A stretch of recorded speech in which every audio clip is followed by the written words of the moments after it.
Acerca del Evangelio, y estamos analizando cómo el Evangelio encaja en nuestras vidas, en nuestra sociedad, y para eso tenemos que analizar estos dos estilos de vida que están gobernando nuestra sociedad en el día de hoy.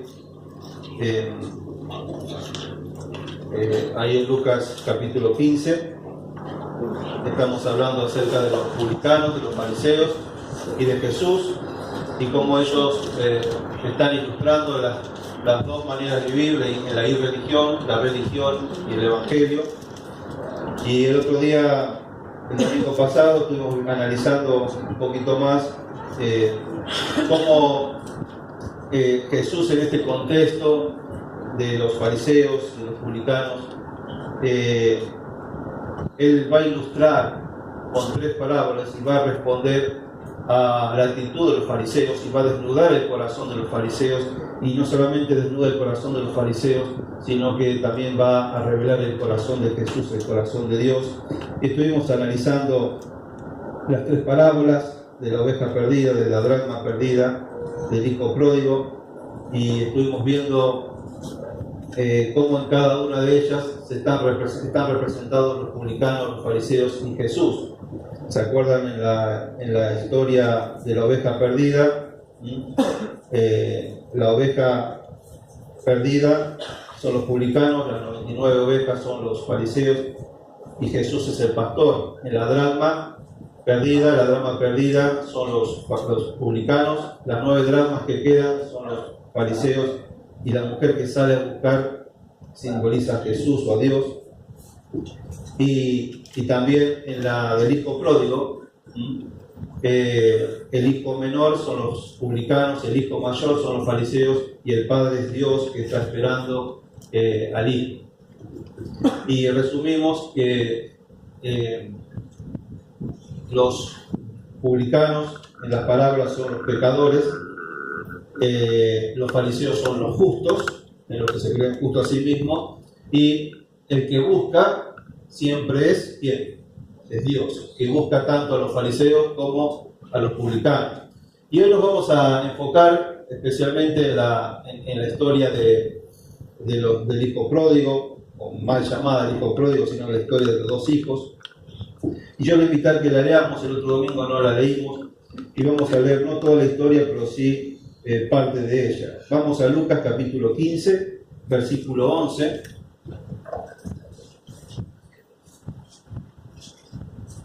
Lucas 15, versículo 11, dice: también dijo, un hombre tenía 2 hijos, y el menor de ellos dijo a su padre: Padre, dame la parte de los bienes que me corresponde, y le repartió los bienes.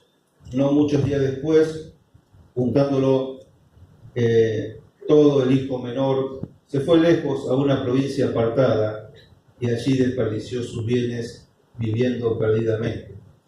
Versículo 25.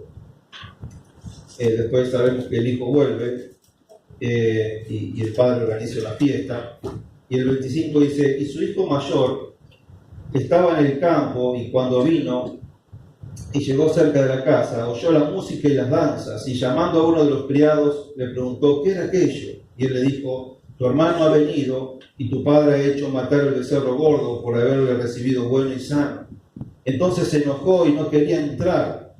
Salió por tanto su padre y le rogaba que entrase. Mas él respondiendo dijo al padre: he aquí tantos años te sirvo, no habiéndote desobedecido jamás, y nunca me has dado ni un cabrito para gozarme con mis amigos. Pero cuando vino tu hijo, que ha consumido tus bienes con rameras, has hecho matar para él el becerro gordo. Él entonces le dijo: hijo, tú siempre estás conmigo y todas mis cosas son tuyas. Mas era necesario hacer fiesta y regocijarnos, porque tu hermano era muerto y ha revivido, se ha perdido y es hallado. Ahí ustedes tienen un resumen específicamente de la parábola de estos 2 hijos.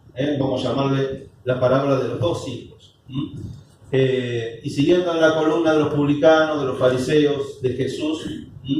Entonces, en esta historia, los publicanos es el hijo menor, los fariseos es el hijo mayor y Jesús es el padre. El hijo menor vimos que está perdido, que vive perdidamente, se va de la casa. El hijo mayor está en la casa y el padre espera y recibe a los hijos. El hijo menor se arrepiente, el hijo mayor condena y el padre ama a ambos. El hijo menor es encontrado, el hijo mayor queda enojado y el padre queda regocijado cuando ya hace fiesta por la vuelta de su hijo perdido. Entonces, no lo vamos a ver todo en esta noche, pero ese resumen, ese pantallazo general de ahí podemos sacar muchas enseñanzas acerca de lo que Jesús trató de mostrar, básicamente lo que es el Evangelio. Y en esta noche vamos a ver algo muy particular y es el concepto de pecado. ¿Cuál es el concepto de pecado que Jesús trata de transmitir a través de esta parábola, de la parábola de los dos hijos perdidos? Saben que estos dos, quiero mostrarles en esta noche que estos dos hijos, si bien tienen grandes diferencias, porque están muy evidentes las diferencias, también tienen muchas similitudes. Vamos a ver, Jesús va a tratar de desnudar de que externamente parecen muy diferentes, pero internamente son muy semejantes. Y vamos a ver qué es el pecado, y para hablar de eso, estas dos historias nos muestran dos maneras de encontrar la felicidad. Tanto el hijo menor como el hijo mayor muestran dos maneras de buscar, de encontrar la felicidad, ¿no? El hijo menor, el hijo mayor, y vamos a hablar de dos términos en esta noche que son temas muy candentes en el día de hoy, y que yo diría que es la discusión detrás de la discusión, o la verdadera discusión que está detrás de lo que se discute hoy. Por ejemplo, hoy se discute sobre el aborto, sobre el matrimonio igualitario, todas las discusiones que hoy se discuten, que tienen que ver con la moral, con las leyes que el país tiene que sacar, discusiones que quizás usted puede tener hoy en día. En realidad, hay dos filosofías detrás de cada una de esas opiniones. Cada persona que da una opinión, detrás de esa opinión siempre hay una filosofía de pensamiento, una filosofía de vida. Ustedes van a escuchar conceptos como decir, bueno, nosotros somos progresistas y estos son conservadores. Es decir, que todos esos conceptos que ustedes escuchan, que a veces no saben de qué es porque es el pensamiento que está detrás de cada opinión que la gente da, que los políticos dan, que la sociedad da. Y acá estamos, yo los quiero invitar a que a través de esta historia del hijo pródigo, estamos reflexionando, estamos pensando, estamos analizándonos, estamos analizando a la sociedad. A través del hijo menor analizamos la sociedad en general. A través del hijo mayor estamos analizando a los religiosos de la sociedad, que pueden ser católicos, pueden ser evangélicos, puede ser vos, puedo ser yo, puede ser cualquiera. La idea es que en todas estas reflexiones que hacemos, vos te puedas encontrar y vos puedas analizarte. Porque Jesús, a través de esta historia, está analizando cosas muy profundas, como por ejemplo lo que es realmente el pecado. Uno entiende o cree que el pecado solamente es no cumplir la ley de Dios. El pecado es transgredir la ley de Dios, o no cumplir la ley de Dios, o no cumplir los mandamientos de Dios, y eso es pecado. Pero Jesús va mucho más profundo que eso. Y yo quiero que lo analicemos juntos en esta noche. Y vamos a hablar de lo que significa el autodescubrimiento y lo que es vivir en conformidad moral. ¿Qué son estos dos estilos de vida? Están los defensores del autodescubrimiento y están las personas que viven conforme a la moral que existe en la sociedad. Si uno analiza la historia de estos dos jóvenes, de estos dos hijos, nosotros no podemos analizarlo fuera del contexto cultural en el que ellos vivían. Ellos vivían dentro de una cultura hebrea y todo lo que sucede en esa historia tiene que ver con la cultura en que ellos vivían. Cuando Jesús cuenta esta historia, por supuesto que los oyentes estaban entendiendo y se estaban horrorizando de lo que estaban escuchando. Cuando uno analiza la vida de estos chicos, uno podría decir que culturalmente, o de acuerdo a la tradición que ellos estaban viviendo en ese momento, con su papá, con su familia, en ese campo, lo que ellos tenían por delante es vivir eternamente de esa manera. Es decir, ¿qué quiero decir con esto? Bueno, ellos vivían con un papá que tenía mucho dinero, tenían un campo, criaban ovejas, y ellos eran dos hermanos que el día que se muriera el padre, ¿qué pasaba? Ellos dos iban a quedar con la herencia, se iban a repartir el campo, pero ellos iban a seguir viviendo con esa tradición familiar. Y no solamente familiar, sino cultural. Era una cultura muy, lo que hoy llamamos patriarcal, donde el padre era realmente la autoridad, la cabeza, donde se cuidaba mucho de hacer no solamente lo que Dios decía, sino de lo que la sociedad decía. Nadie iba a hacer algo que iba en contra del consenso general. Entonces, ahora, lo que hizo el hijo menor, y vamos a analizar lo que es el autodescubrimiento, lo que hizo el hijo menor cuando le pidió la herencia al padre, ¿se acuerdan que hemos leído ahí? Le dijo al padre, dame la parte de mis bienes. Culturalmente es un horror, no es un error, es un horror lo que le pidió el hijo menor al padre. Es decir, ningún hijo se le ocurriría en esa cultura pedirle la herencia al padre en vida. Por supuesto que cada hijo iba a desear la herencia y un día le iba a tocar. Y por ejemplo, la costumbre en esa época era que el hijo mayor siempre le quedaba el doble que al hijo menor, que a los otros hijos menores. Le tocaba siempre el doble al hijo mayor y el resto se lo repartían los hijos menores. En este caso, que eran dos, la herencia del padre se tenía que dividir en 3 partes. ¿Por qué? Entonces, 1/3 le quedaba al hijo menor y 2/3 al hijo mayor. Es decir, que la herencia se dividía en 3, era un 33,3%. Al hijo menor le tocaba ese 33% y el hijo mayor se quedaba con el 66%. Ahora, el horror era cuando un hijo le pedía la herencia en vida, es como desearle la muerte. Un hijo le estaba deseando la muerte al padre. Era decirle, mira papi, yo quiero más a tu dinero que a vos. Era un horror. El hijo le estaba diciendo, mira, yo no voy a hacer como lo que la sociedad espera, lo que ustedes esperan. Yo quiero mi dinero, yo quiero controlar mi dinero, yo quiero forjar mi propio futuro, yo no me voy a quedar toda la vida acá en el campo, yo quiero empezar a descubrir cosas nuevas y a vivir a mi manera, y yo con el dinero voy a hacer lo que yo quiero y voy a decidir toda mi vida, mis metas, mi objetivo, yo voy a manejar mi negocio, quizás me voy a dedicar a otra cosa. No quiere decir que yo tengo que vivir toda la vida en el campo. Vos fuiste hombre de campo, entonces yo no quiere decir que yo tenga que ser hombre de campo. Es decir, que culturalmente este muchacho se rebeló contra la cultura. Se rebeló contra las normas de la sociedad.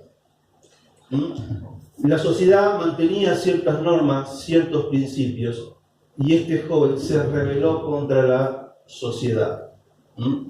Ahora, cuando lo trasladamos a la vida de hoy, esto es el autodescubrimiento, es decir, rebelarse ante la cultura existente, ante lo que la mayoría cree y piensa que debe ser. Yo me rebelo contra eso y forjo mi propio destino, mi propia vida, y hago lo que yo quiero, no lo que la sociedad espera de mí. Cuando lo trasladamos a la sociedad de hoy, nosotros hoy, nuestra sociedad, nuestra cultura, está muy influenciada por lo que se llama la cultura judeo-cristiana. ¿Qué significa eso? Es que nuestra sociedad está fundamentada o está influenciada por fundamentos judíos y fundamentos cristianos, o principios judíos y principios cristianos. Nuestra sociedad está formada por principios que están relacionados con la ley de Dios, con el judaísmo y con el cristianismo. Por ejemplo, los 10 mandamientos han influenciado mucho en nuestra sociedad. La cultura judía y cristiana han influenciado mucho entre lo que es lo bueno y lo malo. Fue la cultura judía o cristiana que siempre marcó la raya entre el bien y el mal. Los 10 mandamientos, no robarás, no matarás, no codiciarás, honra a tu padre y a tu madre, han forjado la vida de nuestra sociedad. El concepto de familia, el concepto de matrimonio, el hecho de que se case un hombre con una mujer, que forme una familia, que tengan hijos, impensado entre 2 hombres, entre 2 mujeres, siempre se consideró que estuvo mal, que era pecado, que no era algo normal. ¿Por qué la sociedad llegó a pensar eso hasta hace muy poco? Bueno, por la influencia judío-cristiana, donde la sociedad de alguna manera se porta de cierta forma, aún en los negocios, el hecho de no deber a nadie, de ser honrado, de pagar los impuestos, de hacer obras de caridad, de ser una persona respetable. Ustedes ven que en la sociedad, ustedes analizan respetable, que se vive de acuerdo a las normas de convivencia de una sociedad. Ahora, ¿qué es lo que se está propagandeando y la televisión, el cine, los noticieros, las novelitas están promoviendo? Y esto es el autodescubrimiento. Es decir, que vos tenés que ser lo que realmente querés ser, no lo que te impone la sociedad. Ustedes van a escuchar que, por ejemplo, a los bebés, a los niños, hay que tener mucho cuidado, hay que dejar que ellos descubran lo que quieren ser. Por ejemplo, si nació varoncito, físicamente varoncito, hay que dejar a ver si con el tiempo él quiere ser mujer. Él mismo tiene que descubrir lo que quiere ser. A lo mejor nació nena, físicamente, pero no hay que imponerle que ella es nena, sino hay que dejar que si ella a lo mejor tiene la tendencia y quiere ser varoncito, bueno, que sea varoncito. En el jardín no se puede más poner color rosa, color celeste, porque eso es influenciar y de dejar que cada persona sea como quiere ser. No sé si me van siguiendo. Es romper contra las normas establecidas. Entonces, por ejemplo, ustedes ven hoy en novelas, en películas, que aparecen siempre, ya hoy aparece una pareja de lesbianas o homosexual. ¿Y cómo empieza en la novela? Bueno, empiezan dos chicos, por ejemplo, o 2 hombres que se buscan, que se aman, que se desean, que se quieren. Y al principio, todo es ¿qué? Todo es secreto. Nadie se entera, porque si se entera tu papá te va a condenar, porque tu papá no está de acuerdo, si se entera la sociedad nos van a condenar, nos van a rechazar, no nos van a dejar. Entonces, empieza una relación secreta. ¿Por qué? Porque la mayoría, ¿qué pasa? No lo aceptan. Hasta que se encuentran con otro amigo, con un tío que es más cancherito, o el abuelo que es más abierto, no es tan cerrado, es más progresista, no tan conservador, y le dice, vos no tenés que andar escondiendo lo que vos querés ser. Usted tiene que sacar a la luz lo que ustedes tienen. Vos no podés andar reprimiendo toda tu vida lo que vos realmente sos. Entonces, la idea es esa, es empezar a cada uno lo que se llama el autodescubrimiento, es decir, empezar a hacer lo que yo tengo ganas de hacer y no lo que teóricamente siempre lo dijo la sociedad. Por eso hay una de las definiciones, las personas, según el autodescubrimiento, las personas somos libres de decidir nuestra propia vida y perseguir nuestras propias metas sin importar ni lo que Dios dice ni las costumbres de una sociedad.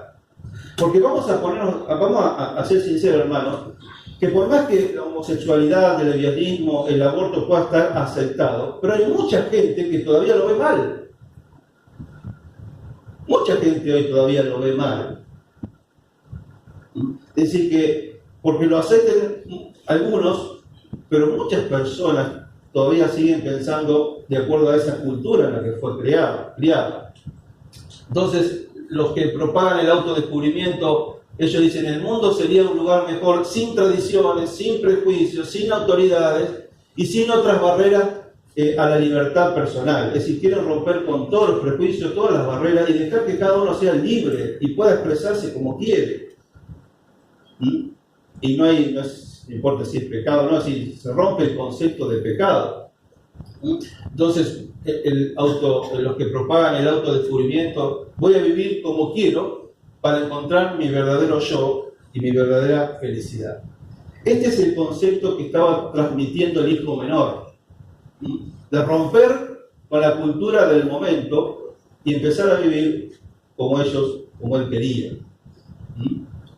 Ahora, el hijo mayor está representando al que se quedó en la casa y que decidió vivir conforme a lo que la cultura decía y esperaba. Se quedó en la casa obedeciendo las reglas.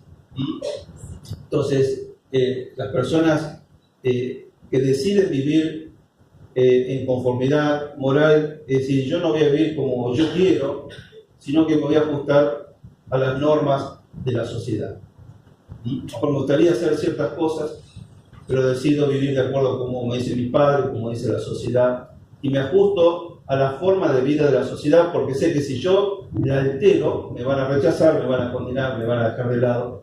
Entonces yo mantengo una vida para estar o ser aceptado en la sociedad en la que vivo. Entonces estas personas, dicen estas personas que deciden vivir de acuerdo a la moral de la sociedad, privilegian la voluntad de Dios y los estándares de la comunidad por encima de la realización personal. Estas personas creen que solo tendremos la felicidad y un mundo mejor a través de la rectitud moral, no dejando todo libre. Y el concepto es, no voy a hacer lo que quiero, sino lo que la tradición y la sociedad quiere que haga. Entonces, termina haciendo lo que los padres dicen, lo que la sociedad dice, lo que una iglesia dice, y nunca van a hacer algo que vaya a romper con todo eso. Entonces, no sé si me he podido explicar. Entonces, estas dos formas de vida son las dos formas actuales que se están imponiendo en nuestra sociedad. La sociedad está dividida en estas dos formas de vida. Gente que es en pro del autodescubrimiento y la gente que son los movimientos feministas y todo lo que es, por eso, toda esta lucha contra el aborto, del matrimonio igualitario y todo lo que ustedes están viendo hoy, la raíz es esto, ¿no? Y cómo los medios de comunicación avanzan y quieren moldear nuestra mente y nuestro corazón y empujar toda esta forma de vida. Está claro que estas dos formas de vida son totalmente diferentes y opuestas. El conformista moral dice que los propulsores del autodescubrimiento o los inmorales son el gran problema del mundo, y los conformistas dicen nosotros somos la solución. Y los que propagan el autodescubrimiento dicen que lo peor que le puede pasar al mundo son los que siguen las normas estándares de la sociedad y que ellos son la solución. La solución del mundo es que cada uno pueda expresar con libertad lo que es, lo que piensa, y cada uno debe vivir como quiere. Entonces, esa es la lucha, así vive la gente. Lo que Dios quiere mostrar, y esto es lo que estamos analizando, lo que Jesús trata de mostrarles, es poder convencerlos de que ambos estilos de vida son equivocados. Ninguno de los dos alcanza la salvación, ninguno de los dos son la solución para el mundo y para el nivel personal. Tanto el perdido como el que se ajusta a ciertas normas y cree que con eso está bien, también están perdidos y están equivocados y necesitan el Evangelio, necesitan tener una relación personal con Jesús. Ahora, yo quisiera que reflexionemos un poquito más acerca de esto y ya empezar a poder bajarlo a nuestras vidas. En primer lugar, yo quisiera decirles que los hijos menores y los hijos mayores están en todos lados. En todos los extractos de la sociedad, en todos los lugares hay hijos menores e hijos mayores. En la sociedad en general, pero también en cada familia. En tu familia, en mi familia, siempre va a haber un hijo mayor y un hijo menor. Y generalmente coincide hasta con la edad, físicamente. En el sentido de que esta forma este estilo de vida, vos lo tenés incorporado en tu propia familia. Vos tenés a tus hijos, vos tenés un hijo que quiere ir descubriendo, y es ese hijo rebelde que se rebela contra todo lo que vos le enseñaste, contra todo lo que vos le dijiste, que quiere descubrir su propia vida, ese chico que parece que se tiene que chocar contra la pared para que vos le decís, mira, el fuego no lo toques porque quema, y él lo tiene que tocar para realmente convencerse de que quema. Y siempre en nuestra familia, siempre tu familia va a tener un hijo mayor y un hijo menor. Y a veces coincide la edad con el estilo de vida. Puede ser que quizás el hijo menor sea el que en su interior viva como hijo mayor, y el hijo mayor quizás sea el que en su interior sea un hijo menor. Pero tenemos que analizar y replantear este tema y pensarlo, porque nosotros luchamos y vivimos en nuestra familia, y te puede estar pasando que en tu familia tenés un hijo menor y un hijo mayor. Un hijo que decide vivir de una manera y otro que decide vivir de otra. Entonces, uno se le empieza a hacer muchas preguntas, decir, bueno, ¿cómo hago? ¿Cómo lo trato? ¿Qué pasa si las actitudes del hijo menor empiezan a contaminar a los otros hijos que tengo? ¿Cómo le enseño al hijo mayor? Porque uno, quizás al hijo menor, según la historia, ¿cómo deberíamos trabajar? ¿Cómo debemos tratar a un hijo menor? Es decir, estoy hablando de la conducta. ¿Cómo lo trató el padre? Con amor, con cariño. Seguir manifestándole la gracia y el amor. Pero tenés un hijo mayor que quizás siempre se portó bien en tu casa y que te diciendo, papi, vos no podés hacer eso. Yo siempre me porto bien y nunca me decís nada, y antes lo tratan ahí que no lo pueden ni tocar. Y uno dice, ¿y si se revela el hijo mayor? ¿Y si por cuidar tanto al hijo menor se me revela el hijo mayor, como pasó en la historia? ¿Cómo enseñarle al hijo mayor que no condene al hijo menor? No es fácil, ¿eh? Es convivir en tu misma casa con esta misma situación que tuvo este papá. Esta historia de los dos hijos puede ser la historia de nuestra familia, de nuestra vida, de tener en nuestro hogar un hijo menor y un hijo mayor.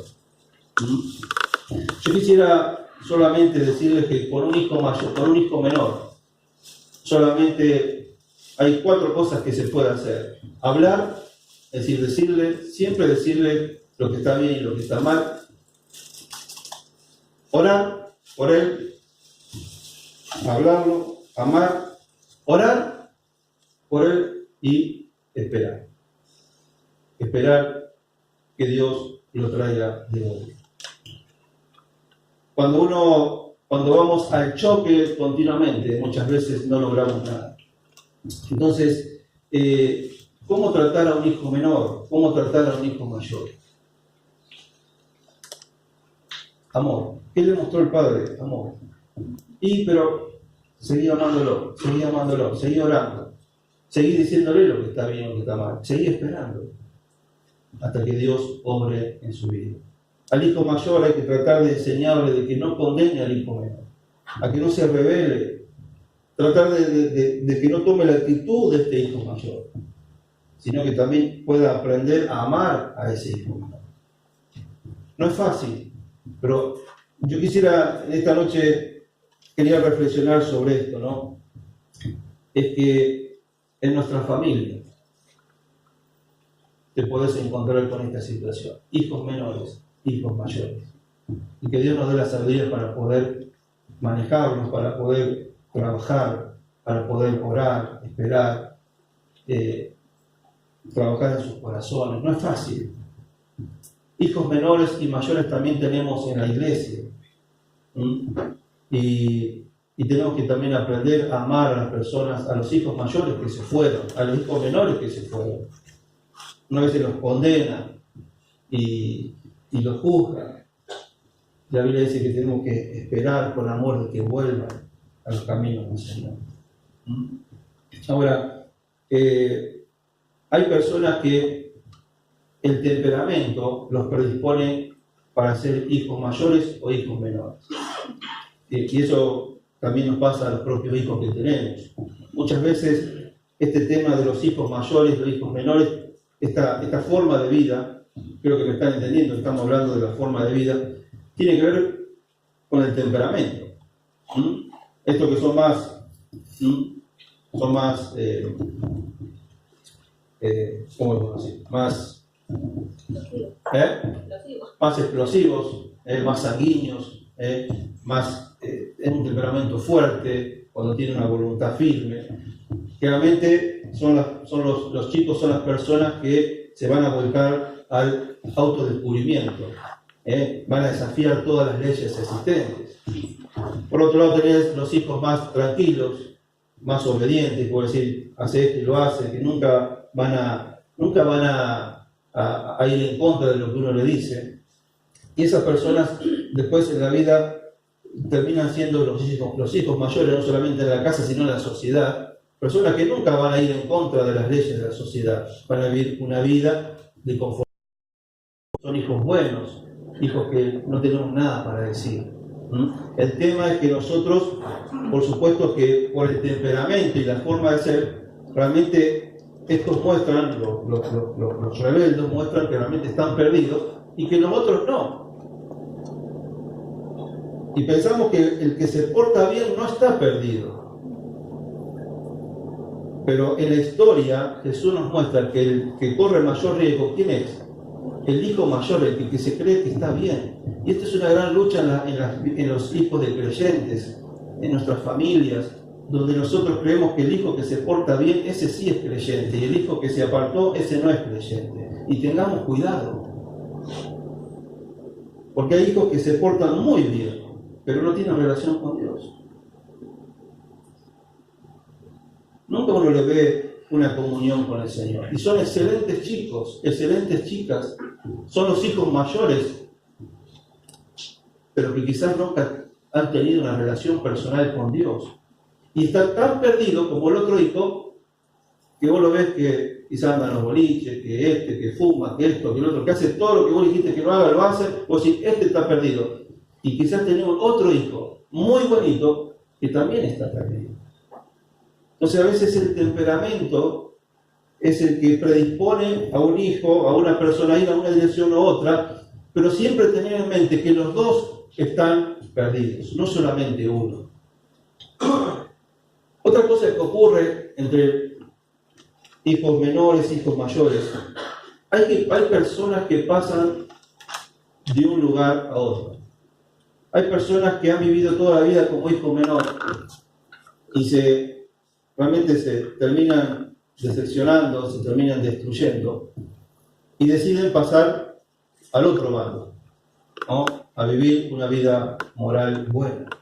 Y hay gente que ha vivido toda una vida moralmente buena, pero ha sido como una olla de presión que llega a un punto que ya no aguanta más, no soporta más, y esa olla de presión explota y se vuelca para otro lado y empieza a vivir una vida desenfrenada. Es decir, puede pasar que de vivir en un lado te pasás al otro, o estar viviendo en un lado te volcás al otro.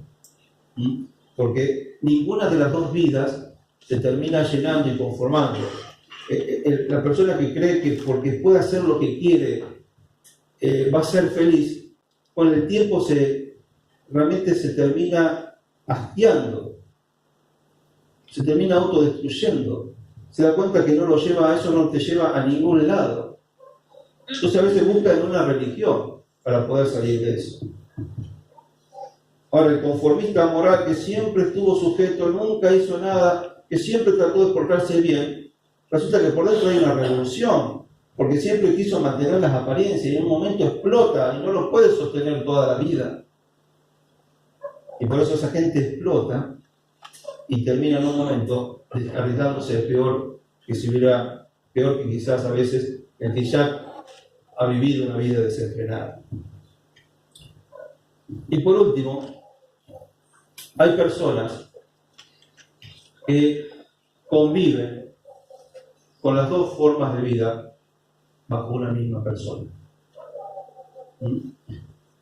Muchas veces exteriormente se portan como hijo mayor, pero interiormente viven como hijo menor.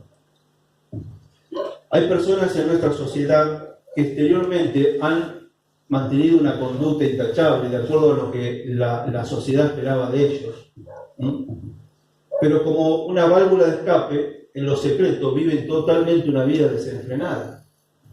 Por eso hoy la sociedad nuestra hoy está saliendo a la luz un montón de cosas. Si arrancamos, vamos a arrancar uno por uno, si arrancamos con la policía, por ejemplo. Vos ves un jefe de la policía, el tipo teóricamente es el que nos defiende, si tenemos un problema vamos a recurrir a él. Pero detrás de ese trajecito, de esa persona que es el jefe de la policía, el tipo por detrás tiene acuerdos con el narcotráfico. O vos lo ves acá en el pueblo, vos sabés dónde están todos los lugares donde se vende droga, ellos no saben. Están abiertos un montón de lugares donde practican juegos clandestinos y nunca son clausurados. Y vos sabés que ellos pasan y cobran para que ellos sigan funcionando. Entonces, la gente se ha acostumbrado a eso, a poder vivir con las dos maneras, combinar esas dos formas de vida. Exteriormente soy un hijo mayor, vivo de acuerdo a la sociedad, lo que la sociedad espera. Internamente, secretamente, soy un hijo menor. Los políticos, quizás escuché a un político, vamos a parar la droga en la Argentina. Y quizás los que financiaron la campaña de él fueron los narcotraficantes. Los jueces, el problema de la Iglesia Católica con los sacerdotes, donde se habla de relaciones con las monjas, entre homosexualismo entre sacerdotes, la pedofilia, sacerdotes que abusan de niños. Es decir, que exteriormente son los hijos mayores y en lo privado son hijos menores, donde se desenfrenan totalmente en el pecado.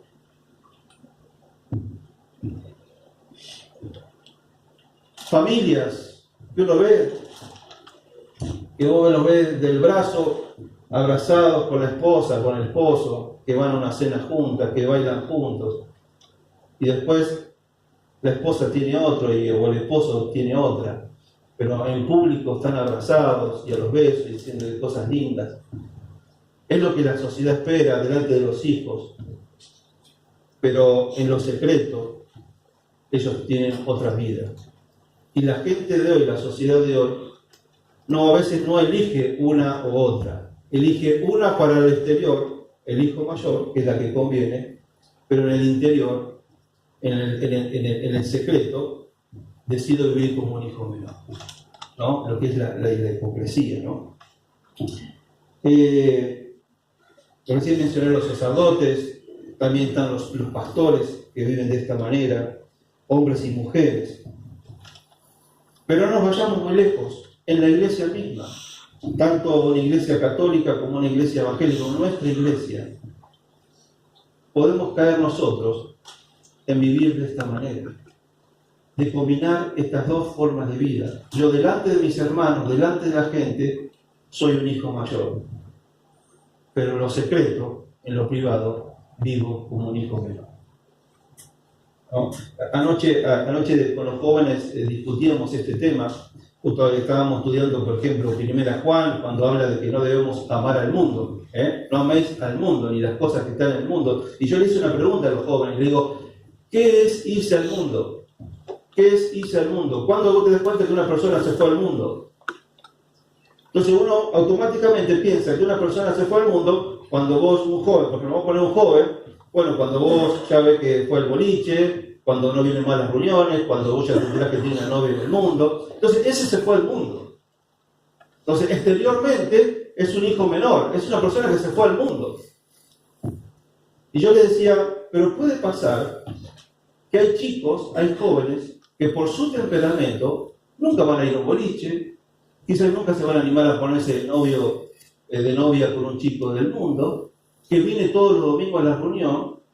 Exteriormente es un hijo mayor, es un hijo de Dios, pero interiormente no ama a Dios. Interiormente desea el mundo. Lo que él no se anima nunca a transgredir quizás la ley de los padres, la cultura de los padres, lo que le enseñan los padres, o lo que la iglesia dice, para que no lo condenen, para que no lo juzguen, para que no lo dejen de lado. Pero yo le decía que vos internamente, sin exteriormente irte al mundo, internamente ya te fuiste al mundo. Y estás sentado en una iglesia y te fuiste al mundo.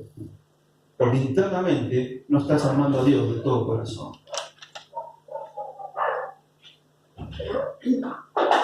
Y nos pasa también a nosotros los grandes. O si no, yo no me fui al mundo y lo único que haces es venir a la reunión. Pero internamente vos estás deseando muchas cosas del mundo. Y estás amando más las cosas del mundo que las cosas de Dios. Una persona que no se termina de comprometer con el Señor, que no se compromete con el Señor, ¿qué es? Aquí está jugando. Viene a la iglesia como hijo mayor, pero en mi vida diaria yo quiero seguir como hijo menor. No quiero sujetarme a la voluntad de Dios, al señorío de Cristo. ¿Por qué no me termino de comprometer y ser realmente un cristiano de verdad y comprometido con el Señor? Porque me gusta aparentar una cosa durante el fin de semana, pero la semana quiero vivir como hijo menor. Quiero vivir a mi manera. Entonces, nuestras iglesias no solamente tienen la presencia de hijos mayores, hijos menores, sino el gran peligro es que en las iglesias hay personas que conviven con las dos formas de vida bajo una misma personalidad. Y eso es lo que cada uno de nosotros en esta noche te invito a reflexionar, a pensar, a analizar. ¿Quién sos? Si estás llevando una doble vida, ¿a quién querés engañar? ¿Nos va a engañar a nosotros? Yo no puedo engañar a ustedes. Ustedes me ven a mí, este es el hijo mayor, es el pastor. Pero ¿qué hay de mi vida secreta? ¿Qué hay de mi vida en mi casa, en mi familia, en la semana donde nadie me ve, en mi interior? Y quizás ahí yo me estoy comportando como un hijo menor. Entonces, fíjese cómo Jesús desnuda y saca a la luz concepto de lo que es realmente el pecado. Donde el pecado no es solamente lo externo, lo exterior, las grandes cosas, sino que va mucho más allá. Va de lo que realmente hay en mi interior. Si yo amo a mi Padre o no lo amo. Entonces, hermanos, yo quisiera que en esta noche nos quedemos con esta reflexión en nuestras vidas. Del peligro de estar conviviendo con ambas formas de vida a la vez. Y Jesús, ¿qué dijo en Apocalipsis cuando Dios le habla a las iglesias? Él le dice, yo prefiero que sean fríos o calientes, pero no una persona tibia. Es una persona que está jugando a ser hijo mayor e hijo menor al mismo tiempo. Y dice que a los tibios Dios los vomita de su boca. Oramos, nos ponemos de pie.